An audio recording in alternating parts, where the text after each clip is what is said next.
Bom dia, caros alunos, mais um encontro com a filosofia. Tá. Saímos de um período helenístico, onde vimos o aparecimento de várias escolas. Agora a gente vai entrar no período que é a unidade 2, que é a patrística e Santo Agostinho. Mas antes de dar início a patrística e Santo Agostinho, falar um pouco desse filósofo, né, também padre, a gente vai falar um pouco sobre a defesa da revelação divina nessa unidade, nesse capítulo.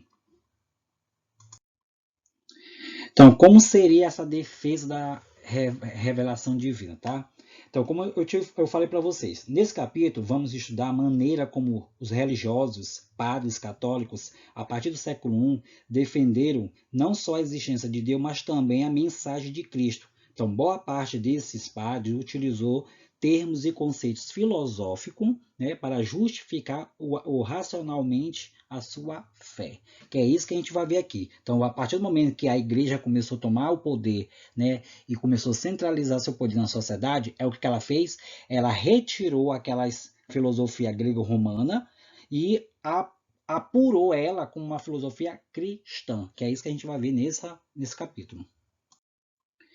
Tá, como falei, a revelação divina. Então, a partir daí, teve algumas, né, tempos, né, de mistérios que levou fundamental a essa religião cristã, que nos aparece, né, e que nos apresenta, né, a origem fundamental para essa revelação histórica. A partir do momento que revelou Deus, então, pois, né, quis dizer que a partir do momento que nós amamos Deus como finalidade para o desenvolvimento nosso de fé, né, e a partir desse modo de convidar, né, a questão íntima do ser humano a ter essa revelação através da amizade para ter contato, né, ao ser que seria Deus. Então a revelação divina traz essa questão bem aí factual, que é central para o tempo realmente dos mistérios fundamentais.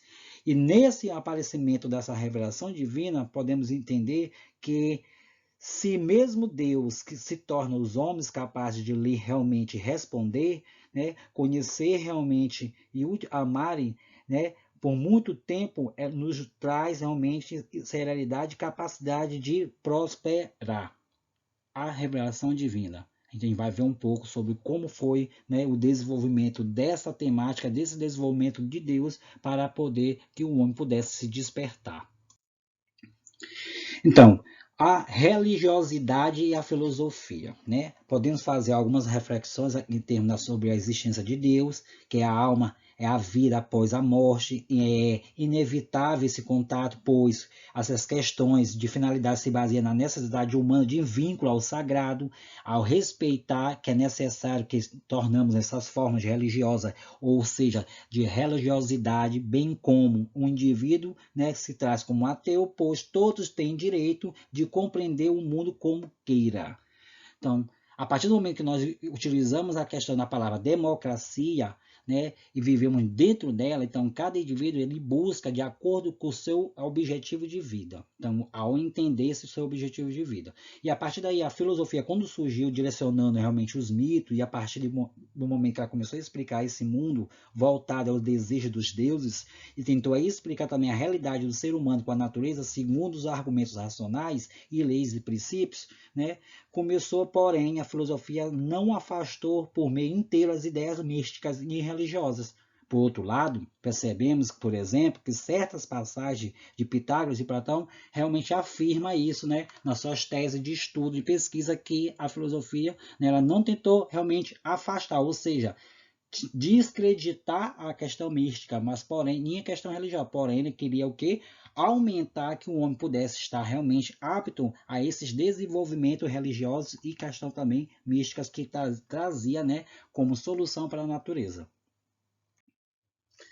Essa formação da filosofia cristã e o neoplatonismo, né, foi surgir no século III, no Império Romano, através da crise que ocorreu. A partir daí, o cristianismo começa a conquistar mais adeptos. Começou, sim, o segmento, né, de Cristo, né, a partir do momento que ele começou a pregar em várias outras regiões, e aí foi aumentando seus adeptos, ou seja, foi aumentando, né, os seus seres humanos a seguir a sua realmente diretriz de leis, né, que ele levava a mensagem de Deus, e a partir dessa passagem de ideias, de conceitos, de tradições filosóficas grega, né, na fundamentação da filosofia cristã, que foi assim que a igreja e os padres trouxeram essa filosofia e transformaram numa filosofia cristã, que só ia ser ensinado, né, naqueles primeiros passos, a questão dos manuscritos bíblicos, que era baseado realmente a religião.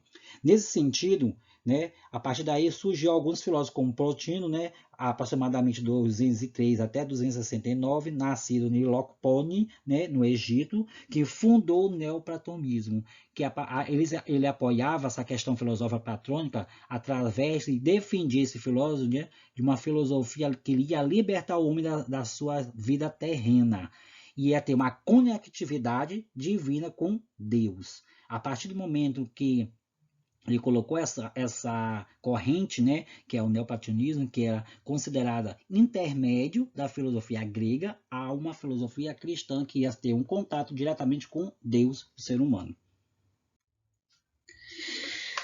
Saindo realmente dessa corrente filosófica, né, utilizada pelos filósofos, quando implantou realmente o neoplatonismo para fazer um intermédio entre a filosofia grega e a filosofia cristã que está se desenvolvendo naquele momento, na revelação divina, a união mística com Deus e a salvação da alma. Como seria isso, né? A alma humana era derivada de Deus. Então, a partir do momento que o ser humano tinha a aparência e todos os movimentos, né, como Deus, né? A partir desse momento, o filósofo Plotino, Deus, para ele, é um princípio que ia propagar em toda a realidade, ou seja, a causa perfeita, eterna e imóvel de tudo que existe, de acordo com o filósofo Plotino. Então, a partir daí, esse filósofo acreditava que a alma humana derivada de Deus, sua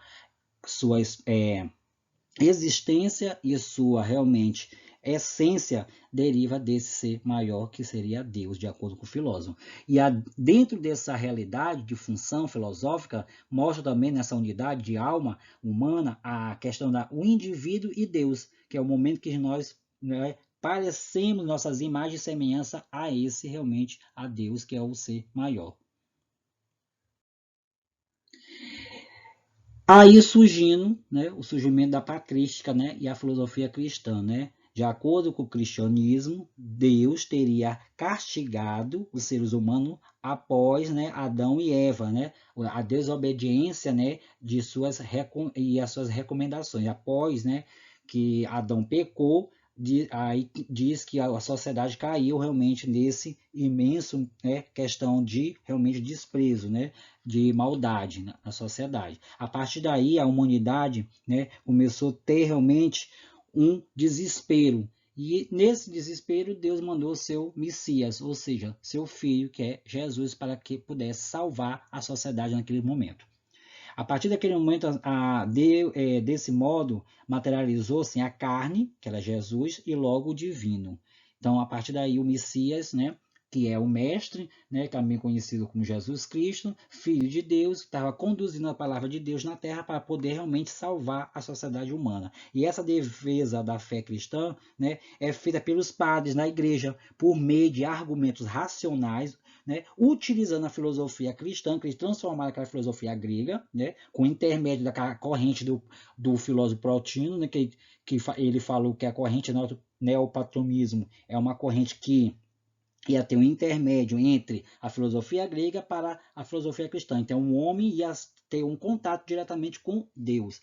E a partir desse conceito filosófico chamado apatrística, que foi o momento de inauguração da filosofia cristã. Seu principal filósofo foi Santo Agostinho, né? Esse filósofo Santo Agostinho, padre, que desenvolveu essa corrente patrística, né? Que a partir do momento que ele começou a defender, né, a revelação divina, dizendo que só poderia salvar se não for através de Deus. Então, isso foi um resumo, né, que a gente viu um pouco, né, essa revelação divina. Aí, no próximo encontro nosso, a gente vai dar continuidade à patrística e o Santo Agostinho. A gente vai entender, né, essa formulação dessa corrente desenvolvida por esse Santo Agostinho filósofo. Então, bons estudos, tá? Até a próxima aula.